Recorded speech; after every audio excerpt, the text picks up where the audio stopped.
Welcome back to Anime Lockdown. It is my pleasure to introduce to you the team from Nerd-to-Know-Media. They're doing a panel on Doki Doki Literature Club. There's 5 of them. Welcome to Anime Lockdown, everybody. Woo! Thank you very much. Yes, we are the Nerd to Know Media podcast doing a special event at the courtesy of Anime Lockdown. My name is Kieran Calcon, and before we get to all the Doki Doki fun, everyone introduce yourselves. Hi, this is Darryl O'Connor. Hi, this is Katie Riley, otherwise known as Mannequin Blue. This is Keith Smith. Hi. And my name is Kev Coffey. And thank you, everyone, for joining us. We were very excited to be doing our first international con, so thank you to all the people at Anime Lockdown for bringing us on. I'm now going to defer to Dara, who picked this topic. I've got to ask, I'm going to be asking you a lot of questions on this. Why did you pick dating sims and Doki Doki Literature Club in particular? Thanks, Kane. I think it's just because it's one of those games where everybody is interested in it. You know, there's so much going on with it that you can pick bits out and you can kind of run it through. And like dating sims are just something that's always been kind of weird, like visual novels and stuff that I've played, but always been kind of embarrassed. Like a lot of people, you always kind of feel a bit weird playing them. But with Doki Doki Literature Club, it took so much with the actual genre, but then kind of turned in with like hacking and a lot of the meta aspects as well. So there's just so much to talk about. I figured it'd be a good thing for us to look into. The crowd will like it, I hope, and I don't think anyone else has done a panel on this before. No, well, I hope we're the first to it. But before, I appreciate you've got a very excellently prepared slideshow to take us through it. But before we get into that, Katie, what's your experience with dating sims? So I had never actually played a dating sim before being told that we were doing this panel. So I jumped right in and I played Doki, and then I played a couple of others. So like Had a Full Boyfriend, Monster Prom, Honey Pop. So this is a very new genre for me. Yes, well, I'm a big advocate of Hatoful Boyfriend, #Akusan, and all that kind of stuff. Keith, what's your experience with dating sims?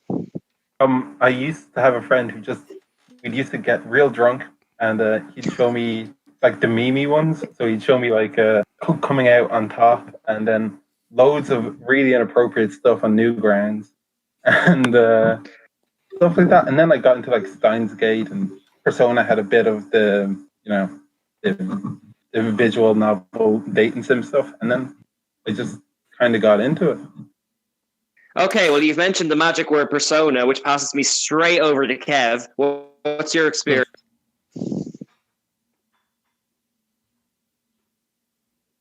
Kev, you there? Sorry, yeah. Big technical issue on my side. I caught nothing. My bad. That's quite all right. I am going to... Keith happily mentioned Persona, which I know you're a big fan of, so I'm going to put the question to you. What's your experience with dating sims? Again, bits and bobs. I'd actually say I've played more of the subversive ones than the actual ones, or more of ones that have been more integrated into other games, like vis-a-vis Persona or Fire Emblem. I was going to say Fire Emblem. We've both been playing that quite a lot over the last few weeks. That's it. So, like, I'm familiar with the mechanics and the tropes of it, like, very much so, but I would have been a late jumper on with the trend of it. One thing I was going to bring up, I am watching the chat, so thanks for everyone for being there. Sorry for the echoes, we don't know what's going on, but thanks for sticking with us. And I appreciate the support with dating sim, so thank you. We have we're in Ireland, so we're sorry for the technical issues, but we're working through it. Okay, and so can we go? Being completely upfront before Dara gets into this, this will essentially be Dara's therapy session. I've got my heckles and my questions all ready to go. So go on, Dara, take us through it. Well, first thing first, the first slide is a bit of a spoiler, but thanks for sticking with us. Spoilers. Yeah, exactly. Go to the next slide there, please. Yeah, we're on the next slide. Okay. Okay, and the next one. So that's our like what we do there in Nerd to Know Media. So It us. it us exactly. Keith. Okay, so this is kind of what I wanted to break to start things off. Like this genre is incredibly popular. Like it is like the numbers here are massive, and it's one thing that when I was looking through it, I actually couldn't believe it myself. You know, Steins Gate is a huge one that I've played a fair amount of, and I knew that was successful. I obviously knew Half Full Boyfriend was successful, Ace Attorney, all that kind of stuff. But all the way through, man, like you're just these are like cornerstone games for a lot of people, and it's something that in the West we kind of look at and we enjoy, but in Japan, and it's they're just a way of life. Visual novels are a cornerstone of gaming. So I once I saw these numbers, I felt a bit better about things, and yeah, it's okay to enjoy them. So yeah, that's just some context. So next slide there, please. So the next slide here is kind of two big ones: Half Full Boyfriend and Honey Pop. All right. So these two are like for Nerd Media. These are ones that we really like. So we really really like both of these. So Keen, my question to you is, you haven't played Honey Pop, but you have played Half Full Boyfriend. What's your I've takeaway played from these? Honey Pop. Don't worry, I did my homework. Okay. And what was your takeaway on these? It's I've been a huge fan of Hatoful Boyfriend for many years because, in a weird way, I'm not sure if other people feel this way. I'm guessing from the chat, which I'm looking at, they don't. But I certainly had a certain like resistance to dating sims initially. I'm not quite sure why, but the pigeon hook kind of got me over that initially. And then once you're into it, like I would say Honey Pop borders on parody to some degree. Is that a fair assessment, like? I would say so. Like that's what I liked about it. A lot of visual novels have very little to do outside the actual story, which is a gateway for some people, is a barrier and gateway for some people. But for me, I never really found a problem with it. I think Roommates, which we're going to talk about, gets over that quite well. Half Full Boyfriend has that gimmick where you can just kind of, you're going to play it just because it's kind of strange and different. Honey Pop is the best version of Bejeweled you'll ever play in your life. So I would say that if you haven't played it, play it for those reasons alone. But yeah, this genre is set up for specific. It plays a specific way and it feels a specific way. These are two major ones that took that and really kind of changed up what can be done inside it. And in my opinion, laid the groundwork for Doki Doki Literature Club. Okay, and like, why do you think these games in particular? Because like you showed us that list, broke, like there's a lot of dating sims. It has a dedicated following and well-deserving too. But like, why these ones? Is it just the subversive nature of it, or was it something else? It's more they're beyond just your average visual novel, which I said is like we're going through even playing Steins Gate and stuff like this, and there can be very little to do aside of just investing in the story. So the fact that they have these different elements in it really make it different for me and interesting for me. Like as I said, with Honey Pop in particular, I've played something like 13 hours of that as of today. And as I said, it's the best Bejeweled game you have, but it's so deep and there's so many different elements that you can enjoy that it goes beyond just being a dating sim. It's an actual good game and it does something very, very different. So Katie absolutely loves Half Full Boyfriend. So Katie, like you were kind of the outsider with this. So what did you think about the genre as a whole? So yeah, so my experience of this dating stuff, it was more kind of other games that had dating sims tacked on. So like a lot of BioWare games, Dragon Age and that kind of thing. Mass Effect. That's kind of got a dating sim component to it, doesn't it? So a lot of that stuff would have, it's a game, completely different genre, but it's got a dating sim kind of tacked into it just to break it up a little bit. And I always thought it was, a fun part of it, but I never really thought, let's make a game out of this. Even though it is a game. So I came into this very, very new and, started with Doki, which is probably the worst one to start with if you're new to the genre. And then I tried Hatoful Boyfriend, and I can honestly say, like, I I never thought I would have my heart broken by a pigeon. Like, I am scarred. I put so much work into this pigeon. And before we get into too far down that rabbit hole, I'm going to pass back over to Dara, or Keith or Kev can chime in. I'm watching the chat. Someone mentioned Mystic Messenger. Are you familiar with that game? It's one that popped up a lot, actually. But and it's actually on my list now when I was doing research. Full disclosure, last night when I was typing this up or finishing off, to get my computer a virus from the pop-ups. When you type anime dating sims, you get weird pop-ups, and I'm like, oh my god, I can't believe I nearly killed my computer. But yeah, Mystic Messengers is one that's definitely on my list to play, and it's going to be played next. When we expand this out, maybe on the show or something like that. But I haven't had a chance to play. Keith, you have a much deeper knowledge of this stuff than I do. Have you played Mystic Messenger? I've seen it pop up a few times, and a friend of mine actually recommended it to me, but I really don't know anything about it. I like to go into all these blind because the ones I have played are the more subversive ones. So going in completely blind helps a lot. Yeah. And the guys in the chat, thanks for all your messages. They actually really want us to play it, so we'll play it. Guys in the chat, by all means, keep making recommendations, and we'll see if we can bring it. We do have a planned kind of discussion, but by all means, this is a live event. Chime up your weird pigeon cool things. I want to learn more about this genre. Dara, I'll pass it back to you there. What have you got next? Okay, so next slide there, please. So these are two that we've really started looking at. We really dig into. Like Roommates, I really enjoy. It's a straight visual novel, so very much what you're going to expect. And Monster Prom, this is one that Kev really talked about, and he sold me on it completely. So Kev, talk to us about Monster Prom and why you think it's a standout genre. Actually, before you do that, it's on sale in Steam now at the moment, guys. If you want to grab it, so check it out. Go on, Kev. Easy jumping on point. Well, it's actually a little off kilter, obviously, because it's not anime. It's very much more soaked in the kind of the Western animation style, but it's still got a lot of the hallmarks of it in the kind of the visual novel format.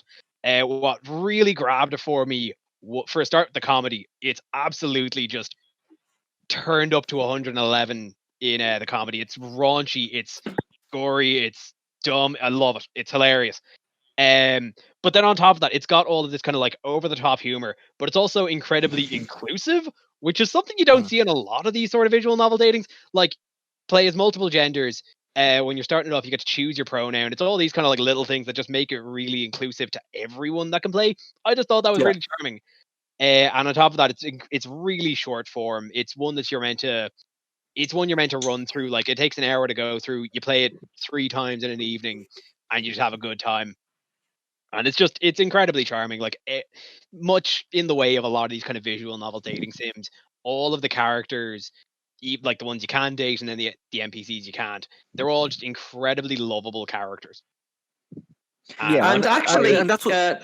sorry, you go first, Dara. Sorry, Kane. I was just going to say, and that's one thing that I really did appreciate. These two are very similar. Roommates and Monster Prom are very similar in construction. They could be very, very similar, but they're not. The way they're, even though they're more traditional visual novel dating sims, their approach is completely different, and that's one thing that I find really endearing about the genre. It opens up to completely different ways of telling the storyline. Where Roommates is very locked in. You can be male or female, but their stories intertwined, and even when you're playing it, it's kind of the same thing. With Monster Prom, it's completely different, and it's very short. I was surprised. The short game is about an hour. It's not as deep like Roommates. You're going to be looking at about 6-7 hours. Okay, well, actually, I just want to hit on a point that Kev mentioned with Monster Prom. I'm sorry, Kate, I'm going to single you out as the only woman on this team tonight, but you mentioned in our casual chat earlier this evening that you were put off in some respects by Doki Doki not giving you the choice to be a woman. So is that kind of a deal breaker immersion-wise for dating sims in general, do you think? Or... Well, you know what? It's not even the whole picking your gender thing. For me, it's more about immersion, and I'm happy enough to be a faceless protagonist, and they never tell me my name or my gender, and I just insert myself into it. But this was kind of I was 5 or 10 minutes into the game, and they said, "Oh, by the way, you're a boy," and I kind of went, "Okay, well, that's killed it a little bit for me." I mean, You see, it's fair to say that Doki Doki breaks more than just the immersion, but yeah, I see where you're coming from. Well, here's what I would say, and that's a good jumping off point. If you go to the next slide there, please. It's an interesting point that you brought up there, because the major tropes that this genre is built on are, static anime style usually, a naive. By the way, there is a typo on these slides, so we apologize. But there's a naive faceless self-insert protagonist usually. Large collection of waifus, clear character archetypes. So everything here is built on archetypes.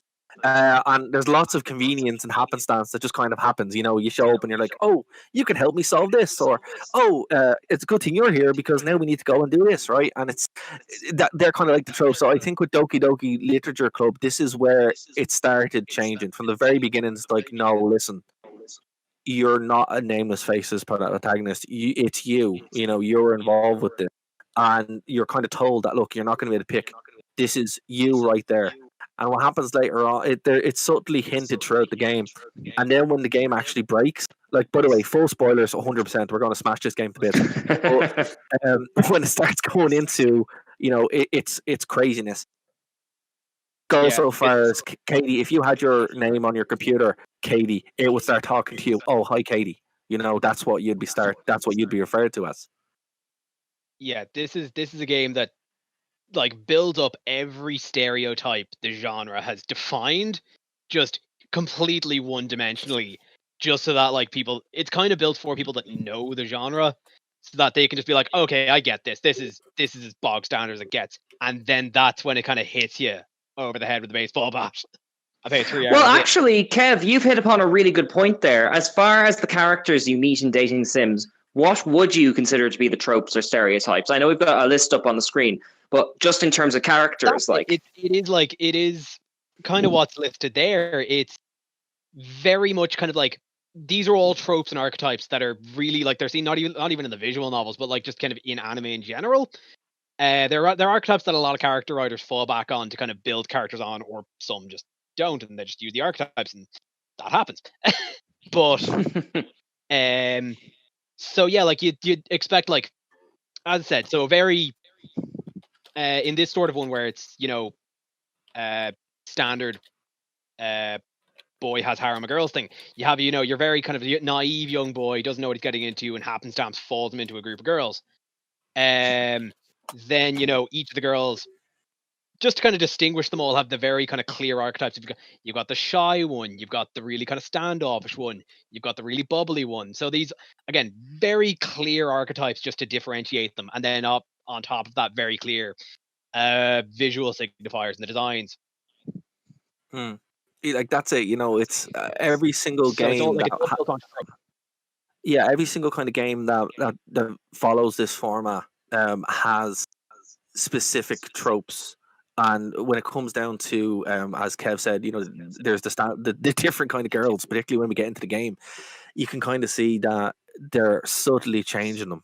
What you think you're getting into, you're not getting into at all. It's completely different. So if you can go to the next slide there, you can kind of see what your standard dating sim looks like. So if you see here, these are two screenshots again, one from Honey Pop and then one from Roommates. Very static, very cute. Lots of waifus, very attractive people, all that kind of stuff. So it's this safe environment that it builds up that immerses you. So if we go to the next slide again, you can see exactly what starts happening. Honey Pop again. We have a whole list of waifus there, but then we have all the girls in the literature club, and shit goes down very fast. Goes really fast. Yeah, and actually, before we move beyond that slide, I think it's where we talked about this a bit before we went live, but Honey Pop seems to kind of subvert by leaning very far into stereotyping different cultures and people from different nations and that kind of stuff. How do you think Doki Doki zigs or zags where they zig? It's very self-contained. It's a very self-contained story. It's not trying to be all things for all people. If anything, the developer kind of did it in such a way as a reaction, a negative reaction towards the genre. So a lot of the stereotypes that we'd have in... Oh, yeah, and they're letting us know that they are roommates.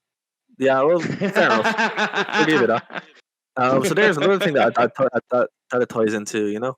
Um, but what I mean is like, with Honey Pop, for example, it's there's a goddess of love trying to follow you around and trying to teach you how to date women. And you're trying to go for all these other kind of girls, and they're all in different stages of life and blah blah blah. Compared to Doki Doki Literature Club, where on its surface you've just joined a literature club, after school, and yeah, the girls have a different crush on you, but it's not something that it's not overtly trying to be beyond that. But the way the story develops and the gameplay mechanics, which is just doing poems out of random word journals and stuff like that, it unfolds. So it's a much more meta context rather than something directly on the screen going. We're going to use stereotypes, but there are some stereotypes in there as well. But it's not as on the nose as what we normally expect. You're always aiming for the fairy and Honey Pop. Fair, you'll get there. Just keep going. Eventually, you will. It just takes some time. When the aliens show up, that's when it gets really fun. But yeah, I don't know. The fairy was just rude to me throughout the whole game, though. That's because you weren't good at it. I got Your own fault. Yeah, exactly. All right, good. to get away from my shame for a moment, I have a question both for all of the panelists here and for the people in the chat if they want to chime in. I went into Doki Doki not knowing what it was. How soon did everyone peg that it was a dark, subversive nightmare type thing? I'll start with yourself, Katie, because I know you played it recently. Well, I kind of went into it knowing that it was a horror game, not exactly in the way that I expected, but people had alluded to, oh, something happens, it's going to happen. So when I was playing it, I kept waiting for, this something to happen. And at this point, I'm 3 hours into the game going, okay, I'm really bored now. When am I actually going to get to play? Because for me, even calling it a game is a bit of a stretch. It was kind of more of a picture book with a dictionary simulator. Just in the I'm sense dreading that the chat section now. it was just in the sense that the only real interaction that you get is picking random words from a page. But are they random or is it art? Well, no, this is the thing. Like later on, you find out there's a little bit of strategy to it, but that if that's the most interaction that you get from a game, is it really fair to call it a game? Like it's definitely a visual novel in the sense that you spend a lot of the time just reading. Yeah, okay, that's fair. That's kind of the point of it. It is leaning. Doki Doki is a game that heavily knows what it is, and it's designed to play with conceptions and then completely shard them. Like it does lean into a very, very safe. Again, we've talked about this. It leads into a very, very safe setup.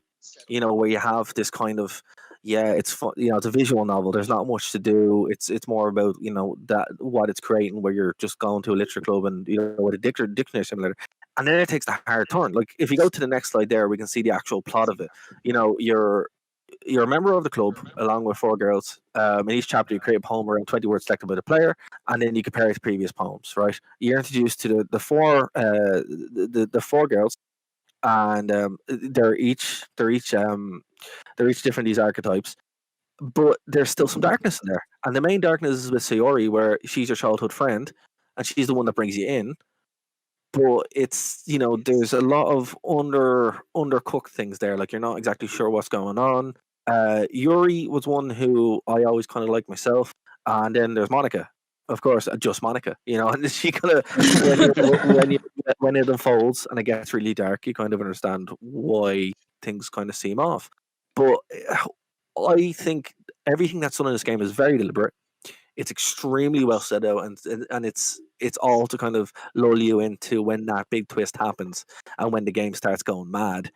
It's because you weren't expecting it, and I think if they actioned it up a bit, it'll take away from the hit of it. Like if they had a Bejeweled simulator or something inside there, it wouldn't be the same. It wouldn't really fit, So yeah. My god, I can only imagine what kind of nightmare Bejeweled thing it would do, like grabbing photos from Facebook of 10 years ago every time you get a matchup or something like that. I just want to say, I like visual novels. Just saying to the chat. I like them. And Yuri is Does Phoenix Wright count as a visual novel? Because I love those. Absolutely. Yeah, okay. It's a visual novel with kind of sections. Just to bounce off something that Dara said, just that, it knows what it is. I've completely lost my train of thought now. And just to get on that comment, yeah. I hope I'm pronouncing this right. Get in a tizzy. Oh yeah, I got it now. I've read it loud. Oh yeah. The content warning when you start the game, it tipped me off. Yeah. Very good I'm point. not hugely up on this genre. I don't anime game good.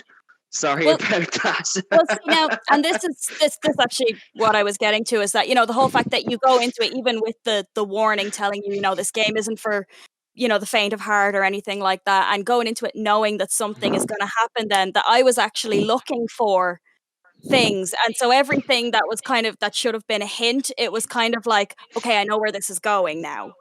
Yeah. Yeah. Yeah, like, and you know that's fair enough, you know, and it's where do you draw the line? You know, when I saw the warning, just to touch on that a bit, when I saw the warning, I was like, okay, there's probably going to be some dark stuff here, and it's fair enough, but you know, it kind of took away from it, but also didn't because Yeah. when it's still so shocking and it's so kind of dark that it sets up, but it does its job.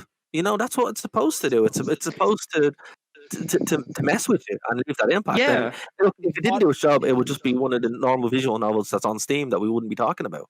And like on the note that Getting a Tizzy mentioned about the content warning up front, I think it is really good that even if you go in with the expectation, the game does sort of lull you into a false sense of security regardless. And I think that is to the game's credit. I just want to pass over to Keith actually, because he hasn't chimed in a while. What was your experience of playing this game? Did you go in blind, like, or? No, I'd actually like seen a lot of spoilery memes on like 4chan and stuff. Then a friend of mine showed me a Let's Play, and I immediately jumped into it, and then was surprised by having to do 4 hours of writing poems, and then just suddenly suicide. But I gotta ask a question for actually the chat and the whole panel. Do you think anyone has become a poet after playing this game? I seriously doubt it. I think if anything, it's going to put people off writing poetry. I don't know, Kev. Have you ever knocked out like a nice sonnet after playing this? I'm not about to start talking about what I knocked out after playing this, Kean. That's a dark album.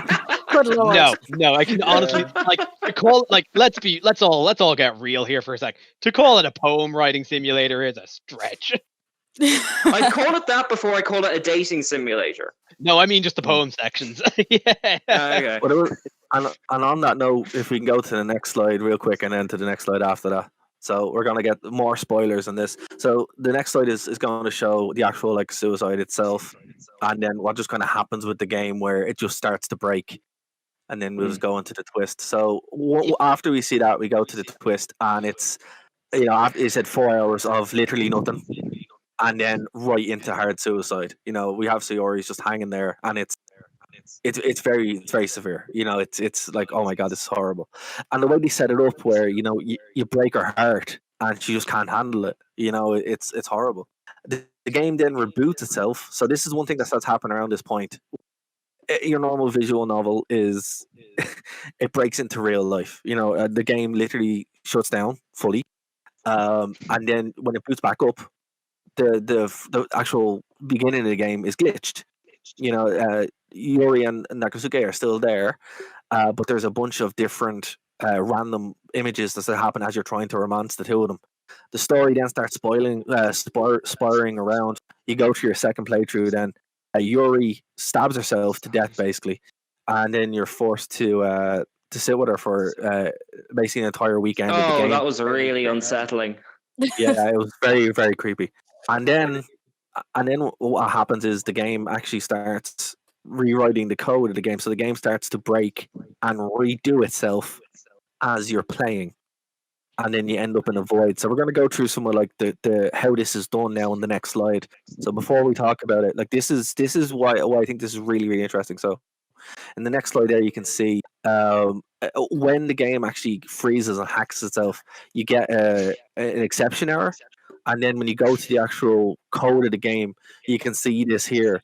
And it's like it's showing in the notes that there's actually some kind of higher power playing the game. And you're trying to figure out what exactly is going on. And then if you go to the next slide, you can actually see what's in that text, which is actually like real text in the game file. So it says, "I'm sorry, but an uncapped exception occurs. We're running this game code," and then it tells you restart top context, and then it's like literally text. "Oh gee, I didn't break anything, did I? Hold on a sec, I can probably fix this. I think actually, you know what? This would probably be a lot easier if I just deleted her." And that you get that message literally before you start playing the game again, and it loads up, and Sayori's gone. So on the next slide, you can see what happens. So this is taken from the Steam library, and you can see all the characters are there except for Sayori. And then when it goes to the main screen, she glitches out.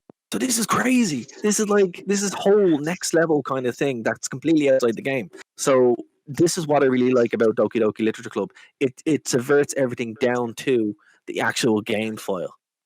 Yeah. Yeah, I'd have if I, given like, anything to see Dara's face when this was happening, because you live for this.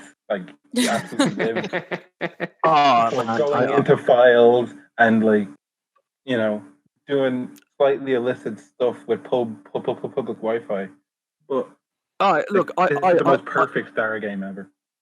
Oh yeah, no, it is. It's fantastic. It's just one of those things where, like, you know, and the crowd's getting into the chat's getting into it there. Where the fork breaking wall glitch is fantastic. It's just, it's so out of the blue. It's so unexpected. And it's You know, and executed so perfectly as well. There's, like, you can't miss it as well. It's not as simple as, oh, it just reboots. It's everything changes. yeah, And to be Even honest, I down feel to- like that's something. Sorry to cut across you there, but I feel that's something that gaming as a genre still doesn't capitalize on enough. The fact that it's really interactive and on software and all that kind of stuff, and visual novels really are fantastic in that way. But there's been so few games that actually really use the technology in surprising ways. You know, like at least like this. Yeah, that's what shook me particularly with this, is just how like, I knew going in that something was going to happen, so I expected the horror twist. But what grabbed me was flipping the concept of a video game on its head. And like, I played Undertale just before this, and that's a game that kind of breaks the fourth wall and self. Whereas I think that this even just goes beyond that and starts playing with, like, when the game starts playing with your hardware, that's another level. Well, see, there's a good comment there in the chat from Teacup Cup where it's, you don't play Doki Doki Literature Club, it plays you, which it does. Which it does. You know, it's and there's lots of questions there about the stream. Like, I'll be honest with you, I actually tried to stream this before the panel over the weekend, during the week, and it's actually very difficult to do the setup because of the way it plays. You nearly have to have an external card to capture it from a different computer because of all the stuff it does to your machine. Like, it literally changes files as you're playing it. So when it reboots and stuff like that, you're kind of like, oh, what's actually happened here? And it is free, so but don't be shocked when this kind of stuff happens, because it's all the plan, but it's so creepy. And if we go to the next slide, we can kind of talk about this a little bit more.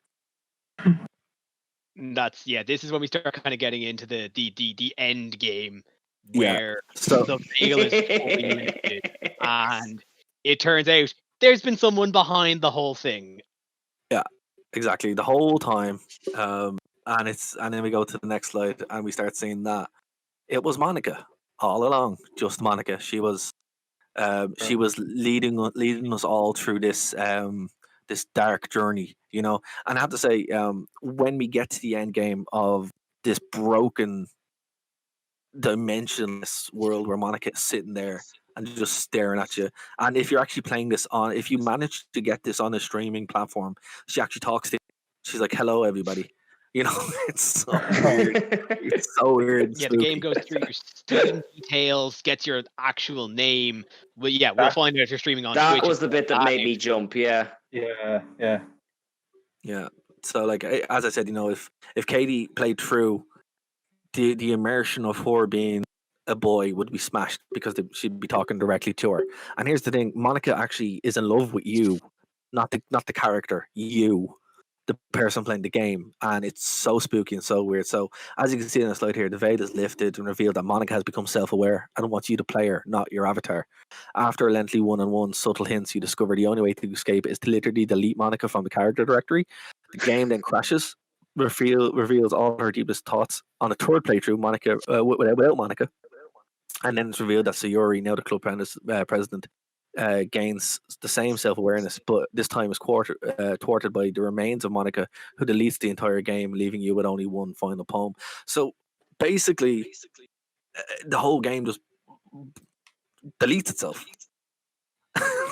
Yeah, like it was definitely that last third when you started that playthrough without Monica. Sayori gets self-aware, and then Monica comes back and just wipes. Because as well, we didn't mention it on that slide there.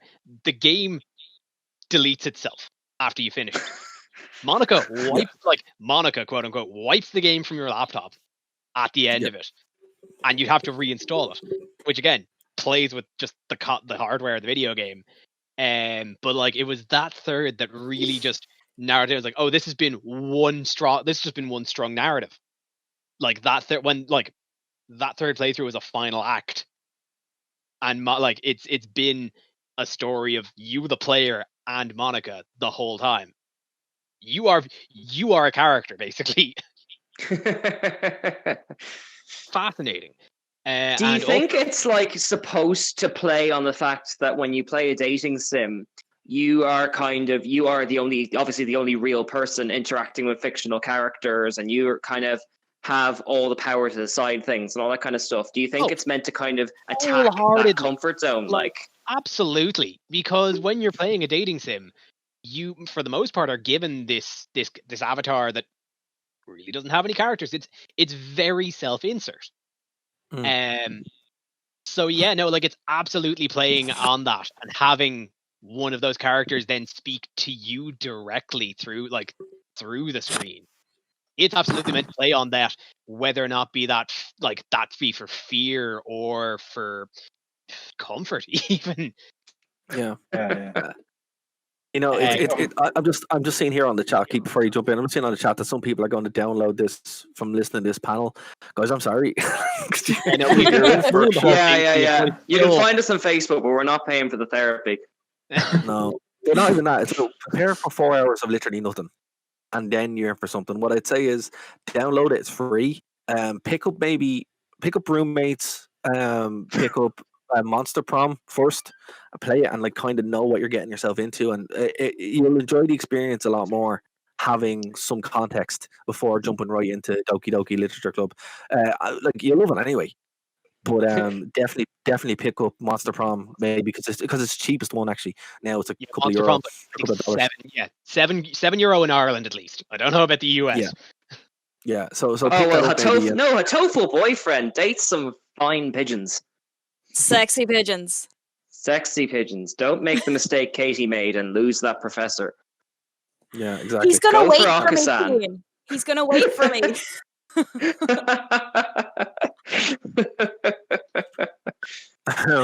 But yeah, it's definitely for your first experience with a dating sim. I think there's a lot to be gotten out of it, and I think it's an interesting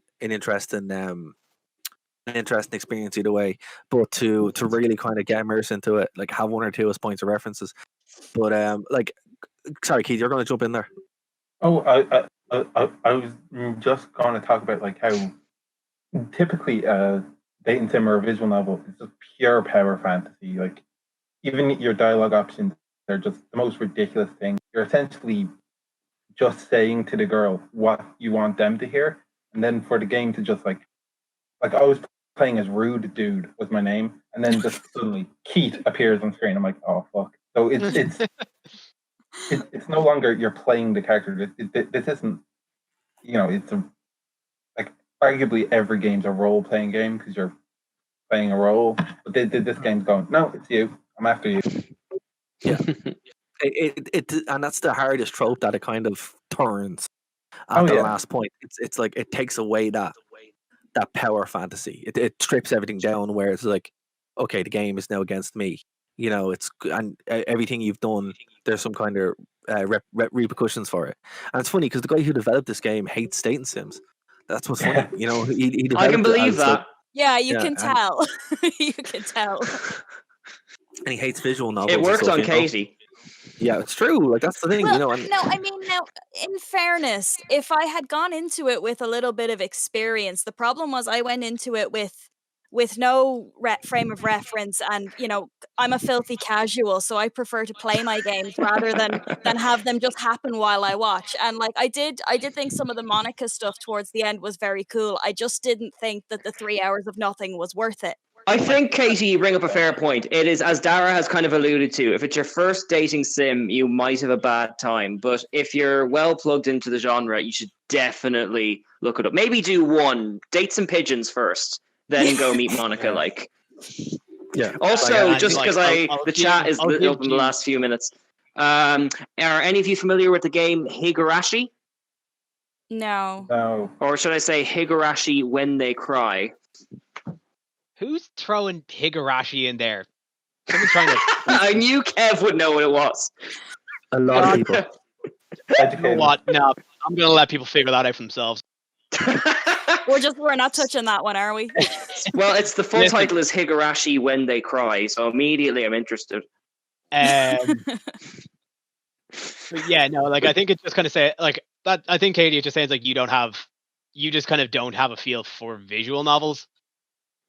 And we're not going to make this a panel about what video games truly are. Please, No, that's fair. Like I enjoyed. like I think the games. that's a matter of taste. Yeah, I enjoyed the games more where they would give you like some level of choice. Whereas for me, it felt like Doki was it was trying to give you the illusion of control before stripping it away and saying, oh, there's nothing you could have done to prevent any of this. But for me, that would have been more effective if they had actually, given me some choices up to that point and made me feel like I was in control. That's fair. Well, Yeah. I think doing that in such a way helped really set this up, because if they had given you said you have all this choice, you can do that, the other. A lot of this is predetermined as far as like that's all predetermined. It's code, right? But what I mean is, it's predetermined in such. Most visual novels are. There's there's really one way to kind of play it, and that's part of the appeal. Like, you build up a visual novel and you just want to kill a couple hours, stuff like that. And it's that kind of relaxed, safe environment. It's literally the name. It's a visual novel. Yeah, it's a novel. Yeah, it's like everything else, and that's kind of what it is. It's not a game as such. And that's what they were hard going for. And the fact that it's all taken away down to the point of literally the code is being changed and the game is wiping itself is terrifying. It's removing everything. So if you can go to the next slide, it's a really funny meme that kind of sums that up. And it's who would win: a strong, independent girl who can overcome her suffering and support her friends, or a 10-minute Python tutorial. And it's literally like that's what she does. She Monica removes Sayori's character and deletes her, and that's hilarious. So if you go to the final slide, we can have one more meme, and I think it's great. Yeah, this is a proper treat. This is, I believe, Dara's actual review of the game Honey Pop. I wish I was that creative. So yeah. It's basically what you can surmise from a normal visual novel dating sim, where it's just fun, and this guy's played 25 hours, so fair play. Compared to it's Dara, you're a close second on 13 hours, I believe. I feel better about my 13 hours after seeing this review. He's going for the world record here. I don't blame him. But on the left there, it's your hair is red, your eyes are blue. Give me back my boyfriend, or I'll hang you.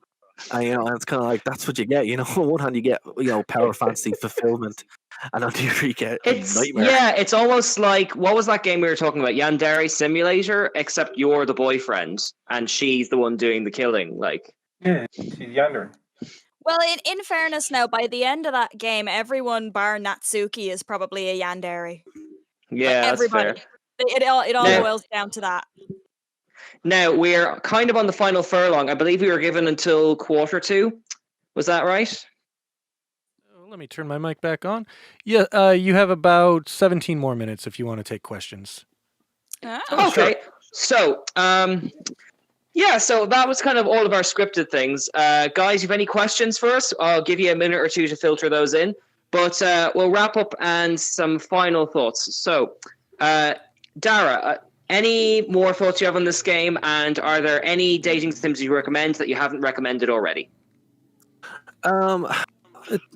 Not dating sims, but there's a couple of good visual novels. Like if anyone's a fan of the fan of the name's gone. Revolution series, the fighting sim, fighting game, which is gone. I can't remember. Anyway, even in fighting games, they have these visual novel components that I've noticed recently. Like one of the most recent ones, it is a full visual novel inside the game, and that's the game. So there's a few that you can find. I'm noticing them more and more kind of appealing. But final thoughts on this game as a whole. Doki Doki Literature Club is a game that I wouldn't go on blind, and you can't if you've seen it. If you watch this panel, you can't go on blind. But it's one Sorry. that, yeah, it's like there's a game called Pony Island. Pony Island is very similar to this, where you play like a kids game or such, and then it turns out that it's a game coded by Satan, and it's fun. It is. It's a lot of fun. Yeah, but it has a lot of similar kind of names, the things they're playing with on this. And I'd say, to really appreciate something like this, you're going to have a bit of grounding. So you're going to enjoy this either way, unless you're Katie. I feel like we picked on Katie. We picked on I Katie can't enough. even argue. But see, that my problem with the game was that more of the stuff was it was kind of more. I don't know. It wasn't like you guys are kind of fangirling over, the game codes itself, and my problems with it were kind of more superficial and skin deep. Yeah. Can I just jump in there? Guilty Gear Revolution, the most recent one on the PS4. That's the game I couldn't remember the name of. But yeah, like not picking on Katie, obviously, but like it is it is hard. It's hard to kind of get into cold. And that's my only concern when it comes to this kind of presentation, where you're not getting to really appreciate it because you can't. It's a hard genre to get into. It's very, very niche. So if you're not familiar with it, you might not get a huge. You might not get out of it, but give it a shot. Yeah. Kev, I know you're quite up on all things Japanese. So do you have any recommendations on as far as dating sims or visual novels? Actually, I saw who mentioned it. Epic Dude 456 shouted out Valhalla. Not Japanese, but a wonderful visual novel where you play as a cyberpunk bartender. It's but yeah, like if I'm gonna mention anything, I'm gonna mention Persona, because I've been on a Persona 5 kick with Royal, and just like the fact that the social link aspect of it is really, really solid, but it's built in one of the, I'm putting it out there, one of the greatest RPGs of all time. You can't go wrong with that. And also, just before we move on any further, are you aware that someone in the chat is flirting with you, Kev? Yeah, no, that's Craig. Hi, Craig. Don't mind Craig. Do you know Craig? Don't worry about it. I'm worried about it. I have to read it. Also, sidebar. Anyone else think the soundtrack for Doki Doki is catchy as shit? Because man, I cannot get it out of my head. It's one of the things that I actually had in my pros. I had beautiful design and music, and that was literally the only pro I could come up with. Yeah. After I finished it, I found out the soundtrack was on Spotify. Half of that soundtrack went on my playlist. There's a great remix of a bunch of the last song. It's the last track on the album. Definitely check it out. Brilliant. Yes, I actually want to give a shout out to the Musical Ghost on YouTube. I love his kind of retro swing remix of the Monica song at the end. Okay, hold on. I'm still getting a weird chat here that I want to mention. Do you remember? This is from Sensitive Gino. Do you know about the one story about the girl that went and killed someone to see how it felt in Doki Doki? What are your thoughts on it? If you have any? No, I don't. I haven't heard anything about that. That's really disturbing. Yeah. Do you have anything on this? I hope that's like a Momo thing where it's kind of the story goes halfway around the internet before. I hope now, just because living's great. But I am actually curious to investigate that and kind of look that up now. Yeah. And Persona 5 too. Yeah, Persona 5 is great. I'm actually playing Persona 4 at the moment on the PSP Vita. So yeah, that's something that if you haven't played the Persona series, do, because it's really good. It's really good. Keith, we haven't heard from you about this yet. Do you have any visual novels or dating sims you'd like to recommend? I'm also going to recommend just Persona 3 to 5. they're just one of the best RPGs with really great character development. It isn't just date best girl. Visual novels, like I definitely recommend like Steins Gate or something like that if you're into just getting like a deep, multifaceted story. Going back to what Katie said about it being a struggle. You're playing the game of Doki Doki for 3 hours before anything really of note happens. A lot of visual novels are like that, and a lot of them have less interaction. A lot of them you don't even get to like make up terrible poems. You're just through text. So I'd recommend like pretty much everything we've brought up here if it's your thing. Like I can't imagine if you don't like this, you're not going to like roommates, or you're not going to like Monster Prom. Like it's really about finding one that has a subject that you're interested in. Like Okay, that's a Monster fair Prom point. would be Monster Prom would that would be more like if you're into like Pendleton Ward's kind of stuff. It's got that like pure charm, and it's as you were saying earlier, if you're looking for inclusivity, that's the game for you. But if you just want to like date hot dads, get the Game Grumps game. What's that one called again? The Dream Daddy. That was going to be my Dream recommendation. Daddy. Hold on, why are we That only game's mentioning great. Dream Daddy at the end of this? There's voice acting as well, Katie. Good. Tell me more, I'll send you on a link. please. I also want to give a shout out to the dating sim that introduced me to this, that before I knew dating sims were Fire Emblem, the original Game Boy Advanced one. I lost interest in fighting once I discovered that mechanic, like just because because not only is it like your you character, but you can also like pair up all the others. So it just brings out the most wonderful neurotic micromanager in you as far as that kind of element goes. Like, I just want to we got some clarification. So it turns out that event is actually in the game. It's in Yuri's Hidden Poems. So I didn't know about that. Yeah, I must have skipped that. Thanks for that, because I feel better now.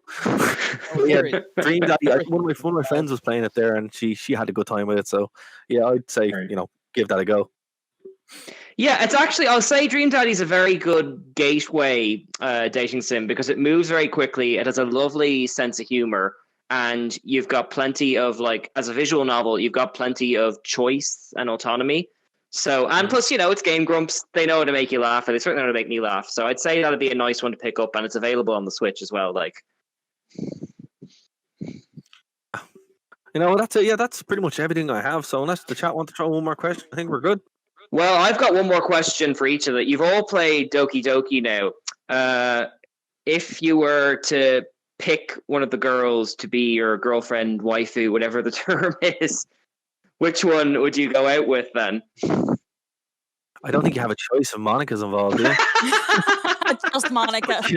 It's just Monica. She's got to kill everybody else. Just Monica. Okay. I was actually going to say Yuri, but I think that for some reason the chat is forcing me to say just Monica for some reason. Monica. Just Monica. Just Monica. Well, see, I think that this is the problem with the girls as well, is that they're all quite two-dimensional.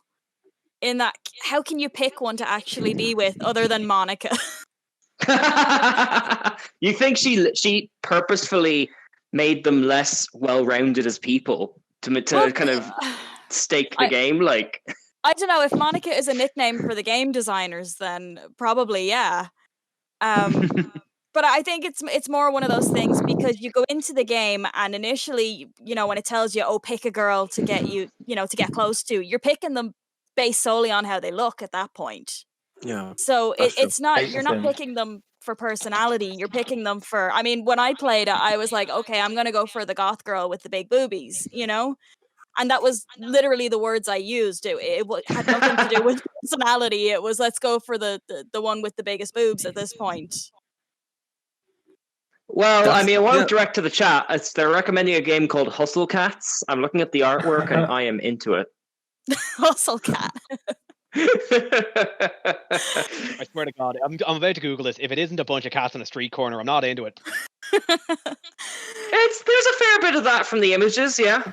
Yeah, it looks it looks pretty good. I would have to say, on our Twitch channel, we are going to be probably streaming a bunch of dating sims, visual novels, and dating sims coming out of this. So if you like our thoughts on it, Oku-san. Oku-san. Exactly. Well, hello. You have about Like, sorry. You have about 5 minutes left, and just because there's so many of you, it might be a good time to promote individually if you want to plug anything. Right Excellent shout. Okay, so we'll go in reverse order. So, Kev, is there anything you want to plug, or? I don't really have anything at the moment. Just I have a Twitter at KevTalika94 on Twitter. Excellent. Mostly And Keith, for yourself? Yeah, I don't really have much to promote. I've got an Instagram, Dry Keith. Keith spelled with 2 E's and a T. And I play in a band with Dara. So that's it. And what's the band? Where can they find it? Oh, yeah, that's Horrenda. Yeah, see, you're good at this. Horrenda, HORRENDA. We're on Bandcamp and all the major streaming sites and stuff. We just released an EP over the weekend, split EP, and there's an album coming. So if you like black metal, if you're one of them, yeah, we have it. Excellent. Thank you very much. I'm not sure we can even get this in 4 minutes, but Katie, you're a balloon artist. Pitch yourself, Well, it's definitely not anime related, but if anyone wants to, keep in touch, maybe recommend some animes for me, they can reach me on Instagram. It's at mannequin_blue. And I post a lot of weird and wonderful body art and balloons. And yeah, if you want to recommend some visual novels for me or just have a look at what I do, just hit me up on Instagram. And for people who are unfamiliar with your work, what are the craziest 2 or 3 balloons you've ever made? Do you know what? I'm not going to say. I'm going to leave them guessing. And if they want to know more about it, they can check out my Instagram. See, Keith, don't look to me. She knows what she's doing. She knows. It's all about the hustle. All right, Dara, before we get to kind of our wrap up, is there anything else you want to plug? Yeah, guys, listen, thank you all so much for joining us tonight. Thanks to Anime Lockdown for having us. Hopefully it's the first time of many. And yeah, so if you like what we do, if you like our thoughts and all that kind of stuff, go over to nerdtoknowmedia.com. Nerd to Know Media everywhere: Twitter, Instagram, YouTube, Twitter, all that kind of stuff. You type in Nerd to Know Media and you get to find all our radio shows, content, video, streams, all that good stuff. We hope to see you over on the website. Yeah, and can we just say, we mentioned it at the start, but we're an Irish podcast, and this is our first thing we've ever done to America. I've never actually been in America, so this has been very, very exhilarating. So thank you so much for allowing us the platform to be here, and for everyone who's chimed in with the chat. This has been an absolute blast. Thank you so much. We're happy to have you. Woo! Thanks, man. Really appreciate it. Well, you've got about 2 minutes if you want to say anything else. Otherwise, I'll take us to break early. I see. I thought you'd be cluing in someone else in the last 15 minutes with us. Yeah, of course. Okay, well then, while we're here, I suppose on our channel, we are currently reviewing a series of The Simpsons every week. And what day do we do that, Dara? Yeah, so on our Twitch channel, we stream every Wednesday. We stream every Wednesday, Friday, and usually Sunday as well, and Monday. So that we do a lot of streams, but the main thing is usually the radio show that goes out on Wednesday nights at 9 p.m. our time. So that's 4 p.m. Eastern. And yeah, we'd love to have everyone in there. So and that's worth bringing up, Dara. We stayed up till 1 a.m. on our side of the world to do this. So if we're groggy or grumpy, that's what it is. My bad. Yeah, that's exactly what it is. You're getting sheer stream of consciousness straight from 2 a.m. Well, thank you so much. Yeah, 1 in the morning's not the time to be playing Doki Doki. I'll promise you that much. No, definitely not. Again, thank you so much for joining us. It seems that the chat really enjoyed your panel. I assume that most of you are going to bed now, but you're welcome. I've got a baby. I go to bed whenever she lets me. Well, yeah, I think we're gonna go to break. So thanks again. All right. You all have a good night. Thank you so much. Thank you. Cheers, Bye, thanks, guys. everyone. Bye. Bye.